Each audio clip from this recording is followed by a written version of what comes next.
É perfeitamente normal ser uma pessoa materialista e não acreditar minimamente nos aspectos mais espirituais e místicos do futebol. Afinal, são só 22 homens a correr. Mas no mundo do desporto rei, existem histórias e coincidências que nem a ciência mais avançada consegue explicar. Feitiços, bruxarias e azares que duram décadas a fio. Hoje, aqui no Contos de Campo, vamos explorar as 11 maldições mais bizarras, assustadoras e hilariantes da história do futebol mundial. Preparem os vossos amuletos da sorte. Vamos começar com uma história fascinante que vem do outro lado do mundo, mais concretamente do Vietnã, e que envolve 40 esferas de pedra bastante suspeitas.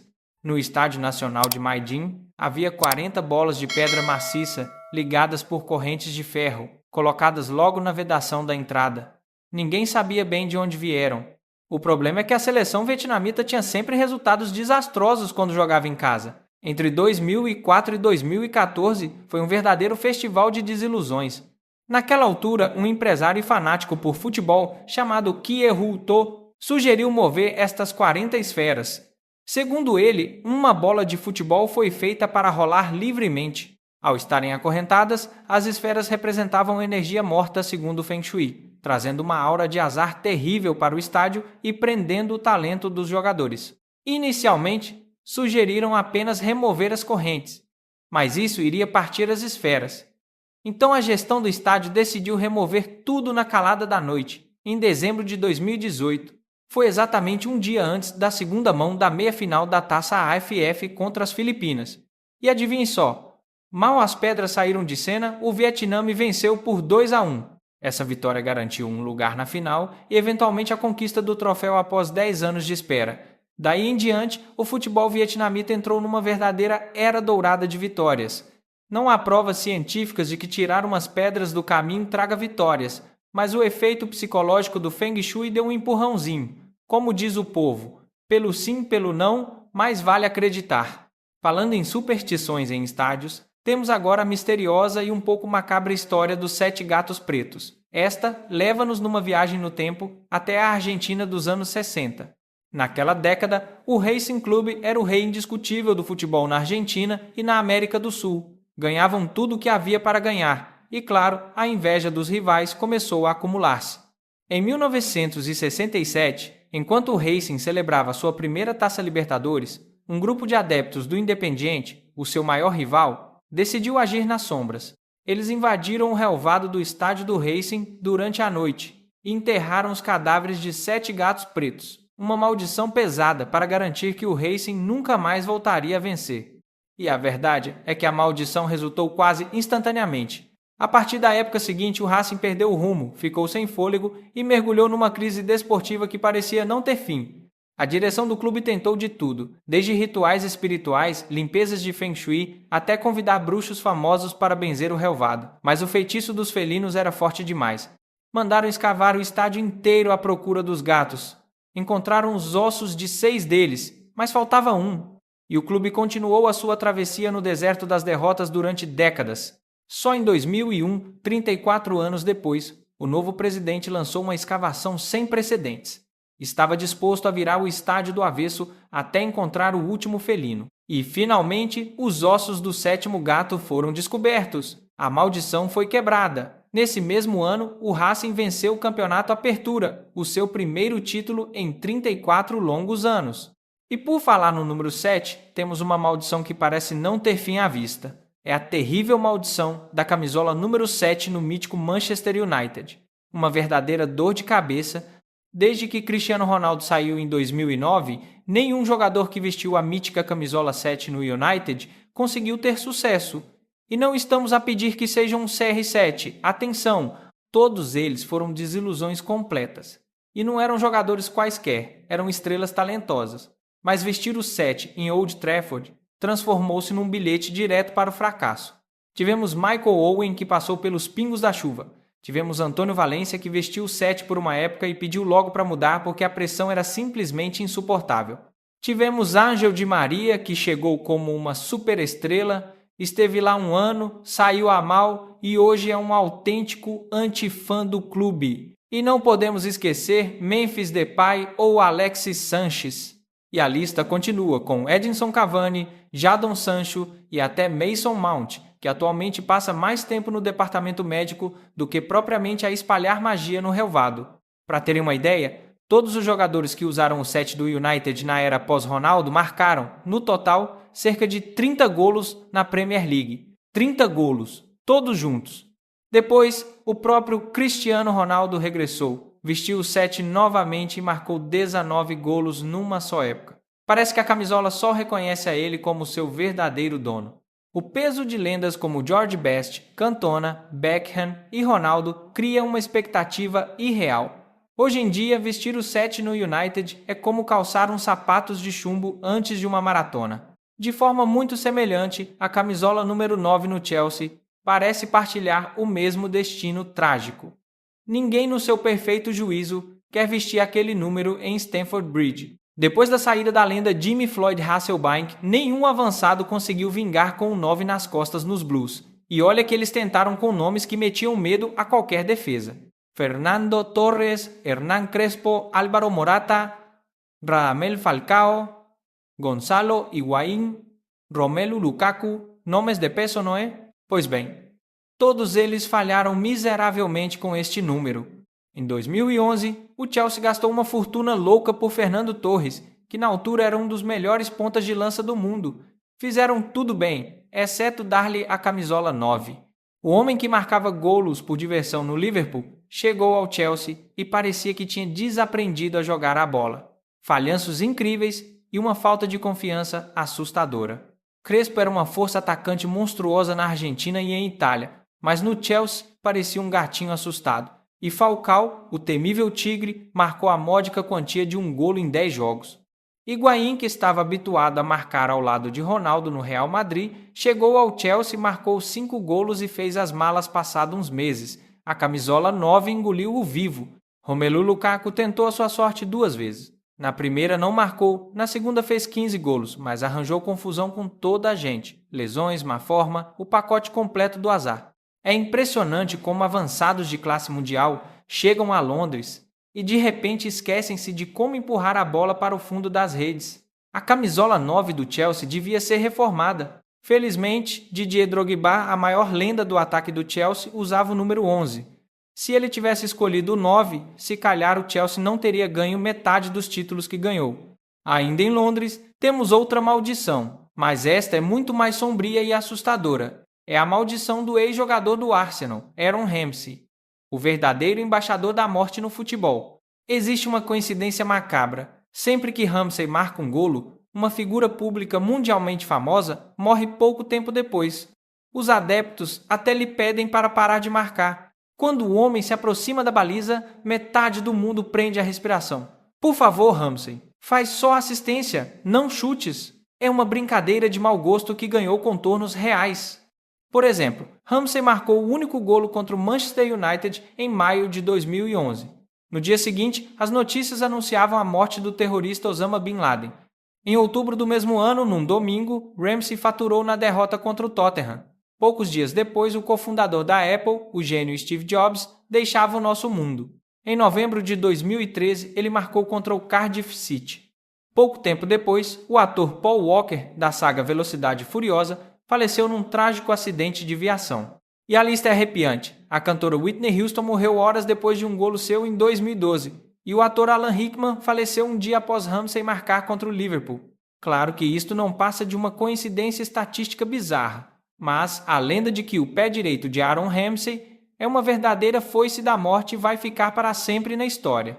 E se acham que o Ramsey é assustador, temos outra figura que espalha o terror no mundo do desporto. O famoso rapper canadiano Drake. O homem é uma autêntica máquina de dar azar. Sempre que o Drake apoia publicamente uma equipa ou tira uma foto com um atleta, essa pessoa ou equipa perde o jogo seguinte. É quase uma lei da física, não falha uma única vez. O Paris Saint-Germain sofreu na pele. Depois de uma derrota surpreendente, os adeptos descobriram que Kurzawa, o lateral do PSG, tinha tirado uma foto com o Drake 2 dias antes. O Arsenal perdeu com o Everton, complicando as contas da liga. Adivinhem, o avançado Aubameyang tinha acabado de partilhar uma foto muito sorridente ao lado do rapper canadiano. Sérgio Agüero, do Manchester City, tirou uma foto com o Drake antes dos quartos de final da Liga dos Campeões. Resultado, falhou um pênalti e o City foi eliminado pelo Tottenham. O Borussia Dortmund estava a voar na Liga Alemã. Jadon Sancho partilha uma foto com o Drake. Dias depois, o Dortmund é completamente aniquilado pelo Bayern de Munique por 5-0. E não se fica pelo futebol. O Drake foi apoiar a supercampeã de tênis Serena Williams no US Open. Ela era a favorita, mas perdeu escandalosamente contra a número 43 do mundo. Os adeptos das equipes adversárias até rezam para que o Drake vista a camisola dos seus rivais. Se queres que o teu rival desça de divisão, manda uma camisola ao Drake pelo correio.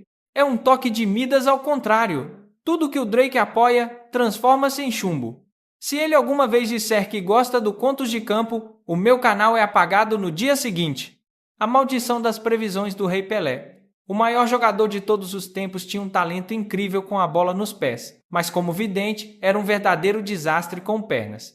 Sempre que o Pelé elogiava uma equipa, essa equipa jogava pessimamente, mas quando ele criticava uma seleção, eles pareciam ganhar asas e voar para a vitória. Era certinho.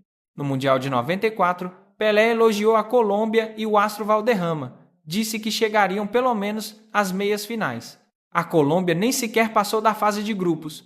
No Mundial de 98, apostou na Espanha como grande favorita ao título. A Espanha fez as malas e foi para casa mais cedo, eliminada de forma vergonhosa logo na primeira fase. No Mundial de 2002, ele decidiu criticar duramente a sua própria seleção, o Brasil. Disse que jogavam mal, sem ligação e que seriam eliminados logo no início. Os deuses do futebol riram-se. O Brasil, picado pelas palavras do rei, venceu os 7 jogos do torneio, deu espetáculo e sagrou-se pentacampeão do mundo. Obrigado, Pelé. Em 2014, voltou a apostar na Espanha e no seu famoso tic-tac, dizendo que iriam revalidar o título. A Espanha foi humilhada pela Holanda e eliminada num piscar de olhos. Se o Pelé ainda estivesse entre nós, os adeptos do Manchester United iriam implorar-lhe para ele dizer que o clube estava na ruína, só para ver se a equipa começava a ganhar alguma coisa. Agora passamos para uma figura que os adeptos portugueses conhecem bem demais: a lenda e a maldição de Bela Gutmann, uma história que assombra o Sport Lisboa e Benfica até hoje. Gutmann era um treinador húngaro brilhante, com uma filosofia de futebol ofensiva e impiedosa, mas também com uma personalidade muito peculiar. Era o Mourinho dos anos 50. Em 1959, assumiu o Benfica. Logo na primeira época, despediu 20 jogadores da equipe principal e apostou nos jovens, ajudando a lançar a lenda Eusébio. O sucesso foi imediato. Em 3 anos, venceu campeonatos e, o mais importante, conquistou 2 taças dos campeões europeus consecutivas, em 61 e 62. Depois de conquistar a Europa pela segunda vez, Gutmann foi ter com a direção e pediu um aumento salarial e prêmios. Afinal, tinha colocado o Benfica no topo do mundo do futebol. A direção recusou o pedido e, num ato de choque, despediu o treinador. Furioso com a ingratidão, o velho Gutmann lançou a sua famosa praga: sem mim, nem em 100 anos o Benfica será campeão europeu. Desde esse dia fatídico, a sorte europeia do Benfica desapareceu por completo. O clube chegou a 8 finais europeias, entre a Liga dos Campeões e a Liga Europa, e perdeu as 8. O clube tentou de tudo para quebrar a maldição. O próprio Eusébio foi rezar a campa de Gutmann em Viena, a pedir perdão antes de uma final, mas nem as lágrimas do Pantera Negra resultaram. O Benfica continua a ser um gigante, mas aquela glória europeia teima em fugir. A maldição só expira em 2062. Até lá, os adeptos encarnados têm de ter muita paciência. A seguir, temos um mistério fascinante relacionado com a Liga dos Campeões. Podemos chamar-lhe a maldição da final em casa. Nenhuma equipa consegue ganhar no seu próprio estádio. Todos os anos, a UEFA escolhe um estádio para acolher a grande final. É como escolher o país anfitrião de um mundial. Mas parece que jogar essa final em casa é um passaporte para o azar. Raramente uma equipa chega à final no ano em que o seu estádio é o escolhido. E quando conseguem esse feito milagroso, a pressão e o nervosismo tomam conta dos jogadores. O exemplo mais dramático foi o do Bayern de Munique em 2012. A final ia ser na sua casa, a Allianz Arena. O Bayern conseguiu chegar à final contra o Chelsea. Era o cenário perfeito. Jogar em casa, Com o público a favor, parecia uma vitória certa. Mas o Chelsea teve uma sorte sobrenatural nesse dia. O Bayern atacou, massacrou, mas a bola simplesmente não entrava. O jogo foi a penaltis e o Chelsea acabou por levantar o troféu no quintal do Bayern. Os alemães ficaram lavados em lágrimas no seu próprio relvado. A maldição da casa atacou em força. Portanto, se o estádio do teu clube for escolhido para a final da Champions, o melhor é não criar muitas expectativas. A probabilidade de o teu clube ganhar lá é praticamente nula. Continuamos com outra maldição de campeões. Desta vez, a maldição do campeão do mundo que é eliminado precocemente no Mundial seguinte. É um fenômeno inexplicável do futebol moderno. Parece que a equipe que ganha o Mundial fica amaldiçoada pela glória. A ressaca da vitória é tão grande que, 4 anos depois, esquecem-se de como se joga a bola. Tudo começou com a França no Mundial de 2002. Eram os campeões em título, tinham uma super equipa, mas foram eliminados na fase de grupos sem marcar um único golo. Depois foi a vez da Itália, campeã em 2006. Chegaram à África do Sul em 2010 cheios de confiança, mas acabaram em último lugar num grupo teoricamente muito fácil. A Espanha, campeã do mundo em 2010, chegou ao Brasil em 2014 e foi banalizada. Levaram 5 da Holanda e foram mandados para casa logo na fase de grupos. E a Alemanha, campeã em 2014? No Mundial da Rússia, em 2018, perderam com o México e com a Coreia do Sul, sendo eliminados de forma absolutamente humilhante. É um padrão assustador. Ganhas o troféu mais desejado do planeta e 4 anos depois passas a maior das vergonhas. Parece que os deuses do futebol exigem um sacrifício de humildade. A França conseguiu quebrar a maldição em 2022, chegando à final, mas acabou por perder para a Argentina de Messi. O peso de ser campeão do mundo é gigantesco. E chegamos à maldição final, e talvez a mais triste de todas para o próprio jogador. A maldição de Harry Kane e a sua total e absoluta incapacidade de ganhar um único troféu oficial. O azar do Kane é verdadeiramente lendário. Ele é um dos melhores avançados da sua geração. Marca golos de todas as formas e feitios, mas o armário de troféus dele está a ganhar teias de aranha. No Tottenham perdeu finais da Taça da Liga e a final da Liga dos Campeões. Pela seleção de Inglaterra perdeu 2 finais do Campeonato Europeu seguidas. É de levar um homem à loucura. Farto de não ganhar nada, Kane mudou-se para o Bayern de Munique, um clube que ganha o campeonato alemão todos os anos, de forma quase automática. Era impossível falhar, certo? Errado. Logo no ano em que o Kane chega à Alemanha, o Bayer Leverkusen faz uma época completamente sobrenatural, não perde um único jogo e rouba o título de campeão ao poderoso Bayern de Munique. O Bayern não ficou em branco numa época durante mais de uma década. Foi preciso o Harry Kane aterrar em Munique para a máquina alemã encravar por completo. É um azar que não se explica. Kane tem centenas de golos. É o melhor marcador de sempre da seleção inglesa e do Tottenham. Tem prêmios individuais às pallets, mas não tem uma única taça de plástico para mostrar. Muitos dizem que ele deve ter partido uns quantos espelhos ou passado por baixo de muitas escadas. A verdade é que a carteira dele é pesada, mas as mãos continuam vazias de glória coletiva. No futebol, como em tudo na vida, quando a lógica e a razão falham, as pessoas viram-se para a espiritualidade e para as superstições. E quem pode culpá-las? O futebol é pura emoção. Não sabemos ao certo se estas maldições são reais, mas pelo sim pelo não é melhor não arriscar. Se o vosso clube estiver a jogar mal, talvez seja a altura de ver se não há gatos enterrados no relvado. Muito obrigado por assistirem até o fim. Se conhecem mais alguma maldição ou história bizarra do futebol, deixem nos comentários para eu incluir na parte 2. Subscrevam o canal e até a próxima.